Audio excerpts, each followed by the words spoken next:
Journeys into a new life, into a new year. The season of Christmas and New Year's used to be a time of travel, and actually in many ways it still is. Regardless of our ages, there is a desire to go home for Christmas, to be with parents, relatives, family, special friends. In this season, despite our new Omicron threats, there's lots of coming and going.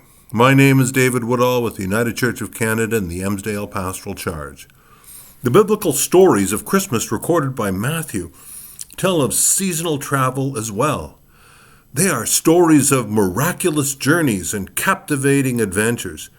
They are the Harry Potter, Lord of the Rings adventures that surrounded the birth of Jesus. There are mysterious wise men from a far-off country on a quest. Who knows what adventures brought them to the gates of Jerusalem, but when they arrived, the whole city became anxious.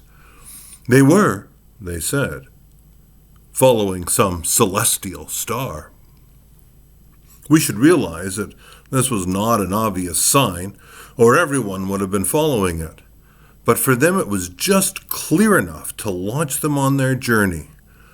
These are Harry Potter, Frodo Baggins, Gandalf, King Arthur, Ponce de Leon, all of these of the age of Jesus. The evil King Herod tried to acquire from them the knowledge they possessed, but being wiser than that, they refused to be trapped. These Jedi Knights of the Middle Ages slipped away by night, their quest completed, and then they disappear, as mysteriously as they first arrived, and we never hear of them again. The Christmas journey of the wise men, or Magi, is surely one of the most mysterious and exotic stories in all the infancy narratives of Jesus. Matthew records it this way. Now when Jesus was born in Bethlehem of Judea, in the days of Herod the king, behold, wise men came from the east, arrived in Jerusalem, saying, Where is he who has been born King of the Jews? For we saw his star in the east and have come to worship him. And when Herod the king heard it, he was troubled, and all Jerusalem with him. And gathering together all the chief priests and scribes of the people, he began to inquire of them where this Christ was to be born. And they said to him, In Bethlehem of Judea, for so it has been written by the prophet, And you, Bethlehem, land of Judah, are by no means least among the leaders of Judah, for out of you shall come forth a ruler who will shepherd the people of Israel. Then Herod secretly called the Magi, and ascertained from them the time the star appeared. And he sent them to Bethlehem, and said, Go, search for the child, and when you have found him, report to me, that I too may come and worship him. And having heard the king, they went their way, and lo, the star which they had seen in the east went on before them, until it came and stood over where the child was. And when they saw the star, they rejoiced exceedingly with great joy. And they came into the house, and saw the child with Mary, his mother, and they fell down and worshipped him. And opening their treasures, they presented him gifts of gold and frankincense and myrrh. And having been warned by God in a dream not to return to Herod, they departed for their own country by another way. We have come through this Christmas season and entered a new year. It's been a time of travel, of coming home. It has been a time of pandemic fear and sheltering in place. It has been a time of recalling all that has happened in the last long 12 months. We've come through this Christmas season, and we've entered a new year. It has been a time of wonder and mystery. And I'm sure that there was the odd family feud, perhaps some tears and some quiet reflective moments when we thank God for the life we have been given. And then the new year begins. And we have all the amazement and unusualness of living in the year 2022. Who would have believed it? It sounds to me like some kind of science fiction I would have read when I was a youngster. Only we're really living this year, this time. And now, we would like to know what the future holds. What is it going to bring? And we obviously won't find out until it happens, but we are looking for the ways to venture safely into whatever the future holds. And truthfully, we do want the future to unfold. It's time for something new to happen. And we will treasure what has been in the past, but we will look for that new star that will call us into this new year. And who knows what adventures still lie ahead. Louise Haskins wrote this little poem. And I said to the man who stood at the gate of the year, "Give me a light that I may tread safely into the unknown." And he replied, "Go into the darkness and put your hand into the hand of God. That will be to you better than light and safer than a known way." So I went forth, and finding the hand of God, trod gladly into the night, and he led me toward the hills and the breaking of day in the east. Who knows what lies ahead? I guess we'd like to know if the journey will be worth making. It's been a tough journey so far. We asked the wise men. They made this incredible journey, and they found God at the end of it. I wonder if that's the message for today. The journey into the new year, with all its adventures and tragedies, none of which we know right now, and all of its sadnesses and celebrations, none of which we know right now, this journey is worth making, because at the end lies hope, lies new birth. Perhaps even God lies at the end of the journey.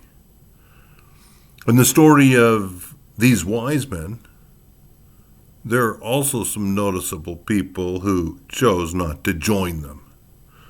And they were people that should have journeyed with the wise men from Jerusalem to Bethlehem. King Herod was amongst these people. So also were the theologians who surrounded him, as well as the population of Jerusalem, those who were so anxious just to have these uncomfortable people out of their midst so that their lives could return to normal.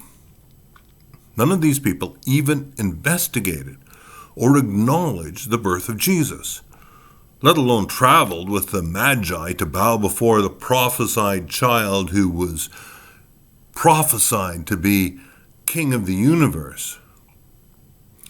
This distinct lack of interest is something that kind of resonates today. We are bombarded with big topics and big issues. Sometimes it's just easier to ignore them and hope they will go away. Climate change kind of falls into that. We ignore it, but the darn thing doesn't go away, and so we're forced to confront it by floods and fires and wind and snow and damage. Fake news is another one. We don't want to spend the time studying and researching.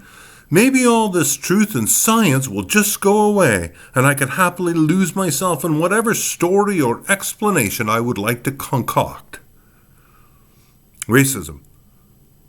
#MeToo. Poverty, hunger, discrimination, all these things. Can't we just ignore them and they'll go away? The story of the Magi has more to do with journeying towards wisdom, finding the moment we were made for, maybe finding the home that we've always longed for, maybe finding the answers to the stirrings of our heart. Not everyone in life is anxious to proceed on this journey. And so we see in the story of the Magi treachery and rejection, refusing to be interested enough, refusing to investigate, refusing to explore, refusing to look for the Christ child. And there are many of us who are so busy with our everyday lives that we have no room for mystery, for miraculous stories. We don't have the time for nonsensical journeys following vague clues and dimly seen stars. Our scriptures teach us today, unlike what we thought, that there are some wonderful moments that we will lose out when we shut the door on the new knock that comes, when we refuse the new journeys that we are invited to. Sometimes life has something to do with routine, working, sleeping, eating, ignoring what goes on around us. But sometimes life is more than that. Sometimes we're led or pulled or dragged kicking and screaming, or we just stumble on a new moment in our life that changes everything, and we realize that everything is brand new. We've come through the Christmas season, and we've entered a new year. And this new year will bring things that we have no idea about. We will be beckoned forward by stars or jobs or shutdowns or hide and seek or simply the relentless turning of the days. We will bring all the gifts and baggage that are part of our lives, our gold and frankincense and myrrh. And hopefully this will be a journey that has more to do with wisdom than simply getting from place to place. This story has more to do with finding the moment we were made for, finding the home that we've always longed for, and finding the answers to the stirrings of our heart. And we will discover in the journey that God is with us, leading us onward. And like the Magi of old, we will laugh and cry together. We will share our gifts and move on from last year into this new year as mysteriously as did some wise men many years ago. It'll be an adventure. God bless us all. Amen.